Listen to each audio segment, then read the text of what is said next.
말씀은 잠언 22장 17절에서 21절입니다. 너는 귀를 기울여 지혜 있는 자의 말씀을 들으며 내 지식에 마음을 둘지어다. 이것을 내 속에 보존하며 내 입술 위에 함께 있게 함이 아름다우니라. 내가 내게 여호와를 의뢰하게 하려 하여 이것을 오늘 특별히 내게 알게 하였노니 내가 모략과 지식의 아름다운 것을 너를 위해 기록하여 내가 진리의 확실한 말씀을 깨닫게 하며 또 너를 보내는 자에게 진리의 말씀으로 화답하게 하려 함이 아니냐. 아멘. 잠언 22장 17절에서 24장 34절까지는 행복을 위한 30가지 진리가 등장합니다. 그 첫 번째 진리는 오늘 나눌 들으라입니다. 일단 우리가 행복하려면 하나님께서 우리에게 주신 지혜의 말씀을 들어야 합니다. 그런데 오늘 말씀은 우리가 어떤 자세로 어떻게 하나님 말씀을 들어야 하는지 이야기해 줍니다. 바로 오늘의 첫 번째, 하나님 말씀을 마음에 저장하라입니다. 17절을 보면요. 너는 귀를 기울여 지혜 있는 자의 말씀을 들으며 내 지식에 마음을 둘지어다 라고 하네요. 귀를 쫑긋 기울여서 지혜 있는 자의 말씀을 들으랍니다. 유튜브, 넷플릭스, 웹툰 같은 거 볼 때 우리가 주의를 집중하죠. 그런 것처럼 성경을 읽을 때 주의를 집중하고 또 설교를 들을 때 귀를 쫑긋 기울여서 잘 들어보라고 합니다. 그런데 들을 뿐만 아니라 하나님 말씀을 마음에 둘지어다 라고 합니다. 들은 말씀을 마음속에 정리하고 또 마음속에서 묵상하고 기억해야 한다는 뜻입니다. 공부를 잘 하려고 하면 물론 수업 시간에 수업을 열심히 들어야 하지만 한 번 들으면 다 기억하는 천재가 아닌 이상 수업이 끝난 후에 복습을 해야 합니다. 그 학습이라는 단어도 보면요. 배울 학자에 익힐 습자를 씁니다.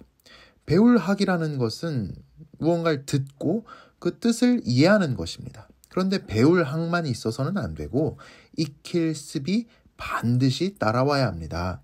그 내용이 내 머릿속에 저장되도록, 그래서 내 것이 되도록 익숙하게 익히는 과정이 반드시 필요한 것입니다. 배울 학뿐만 아니라 익힐 습까지 되면 사실 공부할 때 책도 많이 필요 없는 것이죠. 다 내 머릿속에 저장을 해버렸으니까요. 내 지식을 마음에 둘지어다. 우리가 컴퓨터로 아무리 멋진 글을 썼어도 저장을 안 하면 다 날아가죠? 하나님 말씀도 마음에 저장해야 합니다. 오늘 두 번째는 하나님 말씀이 내 입술에 있게 하라입니다. 하나님 말씀을 완전히 내 것으로 만들어서 마음에까지 저장해야 하는 이유가 18절에 나옵니다. 이것을 내 속에 보존하며 내 입술 위에 함께 있게 함이 아름다우니라. 일단 하나님 말씀을 내 안에 저장하고 그 다음에 이루어져야 하는 단계가 무엇인가 하면 하나님 말씀이 나의 입술 위에 있게 하는 것입니다. 그러니까 내 입으로 하나님 말씀을 전할 수 있어야 합니다. 그런데 안타깝게도 그리스도인들 중에서 주일에 교회 와서 예배를 드리고 설교를 한번 듣는 것으로 자기 할 바를 다 했다고 생각을 하기도 합니다. 하지만 주님은 우리 모두에게 증인이 되라는 사명을 주셨습니다. 사도행전 1장 8절이죠. 오직 성령이 너에게 임하시면 너희가 권능을 받고 예루살렘과 온 유대와 사마리아와 땅끝까지 이르러 내 증인이 되리라 하시니라.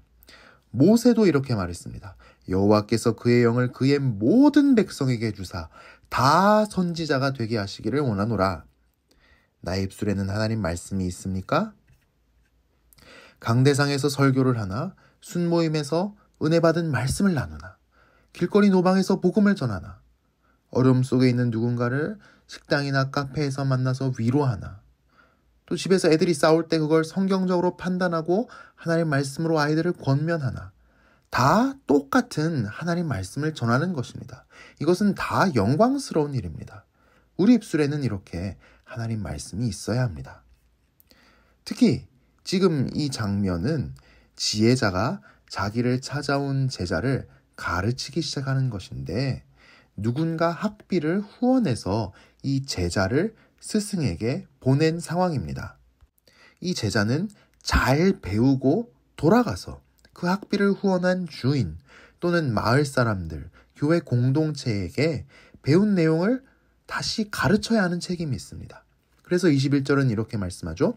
내가 진리의 확실한 말씀을 깨닫게 하며 또 너를 보내는 자에게 진리의 말씀으로 회답하게 하려 함이 아니냐. 배운 내용을 돌아가서 가르쳐야 하니까 공부를 열심히 해야 하는 것이죠. 하나도 남김없이 모든 내용을 마음에 잘 저장해야 하는 것이죠. 목사가 되려고 하면 목회자 후보생 시험을 봐야 하고 신학교 입학 시험을 봐서 신학교에 다니게 되는데, 전통적으로 교회는 신학생을 교육 선교사로 삼아서 교회를 섬기게 하면서 장학금을 줍니다. 왜냐하면 현실적으로 신학생이 3년 동안 일주일 내내 공부를 해야 하는데 수입이 없는 경우가 많기 때문입니다. 그런데 사실 여기에는 중요한 의미가 한 가지 있는데, 바로 우리가 공동체의 영적 지도자로 부르심을 받은 그 신학생을 신학교에 파송하는 것입니다. 그래서 우리 공동체를 위해서 신학교에서 배우고 익혀서 그 배운 하나님 말씀을 우리에게 전해달라고 하는 것입니다. 이것은 교회의 생명을 유지하는데 가장 중요한 일이기 때문입니다. 그러니까 장학금을 받은 신학생은 더 책임감을 갖고 공부를 하게 되는 것이죠. 그리고 신학교에서 배운 것이 내 것이 아니고 교회 공동체의 공공재라고 여기며 가감없이 하나님 말씀을 전하게 됩니다. 그런데 신학생뿐만 아니라 우리 모두는 다 증인의 사명을 받았고 누군가에게 가서 하나님 말씀을 전해야 합니다. 그러면 책임감을 갖고 하나님 말씀을 잘 배워야 하지 않겠습니까? 오늘 세 번째는 하나님을 의지해서 살게 하려 함이다입니다. 19절은 이렇게 말씀합니다. 내가 내게 하나님을 의뢰하게 하려 하여 이것을 오늘 특별히 내게 알게 하였노니. 세상을 보면 자기 잘난 맛에 사는 사람도 많지만 사실 모든 인간은 이미 하나님을 의지해서 살고 있습니다. 한 무신론자 물리학자는 놀랍게도 이런 말을 했습니다. 그의 말을 제가 옮겨보겠습니다. 사실 이 세상은 텅 비어 있다고 할 수 있습니다. 우리 주위에서 어떤 물질을 만나는 것은 굉장히 반가운 일입니다. 기뻐해야 합니다. 놀라운 일이기 때문입니다. 특히 물질이 이렇게 많다는 것은 우리가 지구에 살아서 그런데요. 더군다나 물질 가운데서도 우리 같은 이런 생명체, 생명은 정말 기적입니다. 여러분은 지금 기적을 경험하시는 겁니다. 주위에 생명체가 넘치기 때문입니다. 주변에서 인간을 만나면 얼싸안고 기뻐해야 합니다. 이 물리학자는 비록 무신론자지만 우리는 이 기적이 하나님의 일하심으로 된 것인 줄 압니다. 하나님께서 창조하셨고 하나님은 지금도 이 기적이 계속되도록, 우리가 생명체로 계속 존재할 수 있도록 끊임없이 은혜를 베풀어 주고 계십니다. 그래서 사실 모든 인간은 이미 하나님을 의지해서 살고 있습니다. 다만 그걸 인정하지 않을 뿐이죠.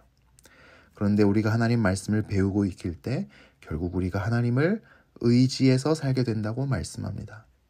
왜냐하면 그 하나님 말씀은 단지 활자에 갇혀 있는 것이 아니기 때문입니다.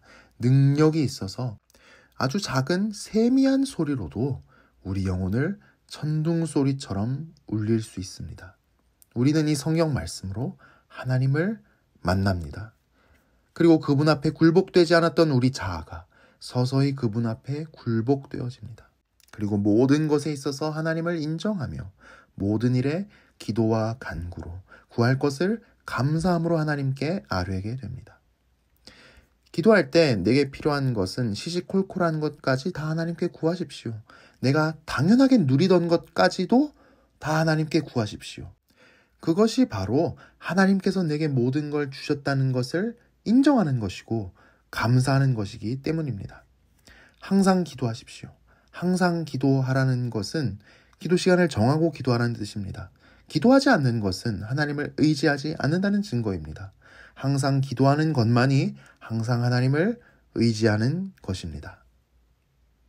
하나님 말씀을 귀 기울여 들읍시다. 마음에 저장합시다. 그 말씀이 내 입술에 있게 합시다.